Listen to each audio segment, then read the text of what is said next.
Shalom, selamat pagi, selamat hari Minggu. Renungan harian pagi hari ini diambil dari buku Jangan Kita Melupakan Sejarah. Judul renungan tanggal 25 Januari, mengenang kesalahan dan bimbingan Tuhan. Ayat inti terdapat di dalam kitab Lukas 24 ayat 21, demikian firman Tuhan. Padahal kami dahulu mengharapkan bahwa Dialah yang datang untuk membebaskan bangsa Israel. Mari kita dengarkan penjelasannya. William Miller dan rekan-rekan seimannya jelas telah salah dalam beberapa aspek penafsiran dan pemahaman mereka tentang Alkitab. Memang, Yesus tidak kembali ke bumi pada tanggal 22 Oktober 1844 atau mendekati tahun 1840-an. Pertanyaan yang perlu ditanyakan adalah, mungkinkah Tuhan memimpin gerakan yang mengecewakan itu? Kita dapat menemukan jawaban terbaiknya dalam Perjanjian Baru. Di sana kita melihat para murid berulang kali salah menafsirkan perkataan Kristus mengenai penyalibannya di masa mendatang serta sifat kerajaannya. Baru setelah kebangkitannya mereka mulai memahami apa yang Yesus ingin ajarkan kepada mereka. Tetapi karena mereka tidak memiliki telinga untuk mendengar, maka mereka harus mengalami kekecewaan yang menghancurkan dan mengguncang dasar-dasar kepercayaan mereka pada pimpinan Tuhan.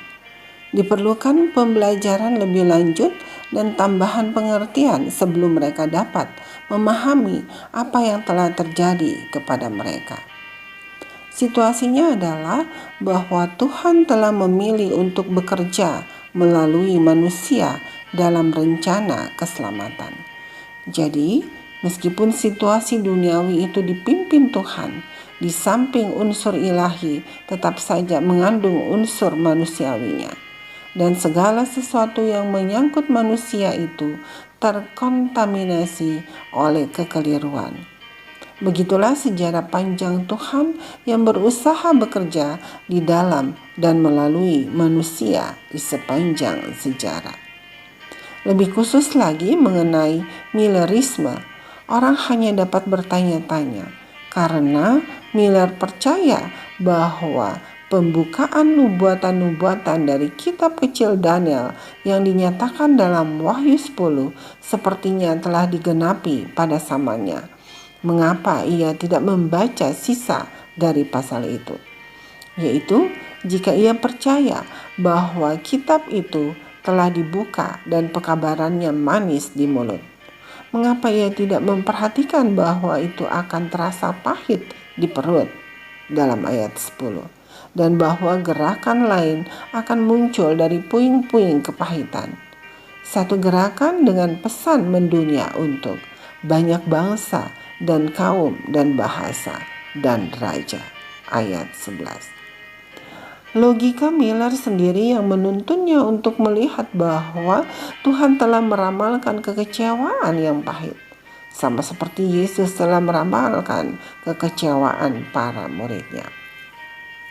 Sekali lagi, jika Miller dapat menyatakan bahwa ia menyampaikan pekabaran malaikat pertama dalam kitab Wahyu 14 ayat 6 dan 7, dan banyak pengikutnya percaya bahwa mereka sedang menyampaikan pekabaran malaikat kedua di ayat 8, mengapa mereka gagal memberi penekanan yang semestinya pada pekabaran malaikat ketiga dalam ayat 9 sampai 12?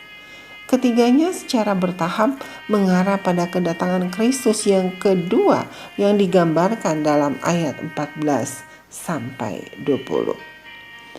Tuhan telah memilih untuk menggunakan manusia yang tidak sempurna dalam misinya di bumi, dan kekeliruan manusia menyebabkan hal-hal menyedihkan terjadi. Kabar baiknya adalah bahwa Dia terus bekerja bersama kita meskipun kita memiliki kelemahan. Untuk itu, kita dapat memuji Dia. Demikianlah renungan pagi hari ini. Selamat hari Minggu. Tuhan Yesus memberkati. Amin.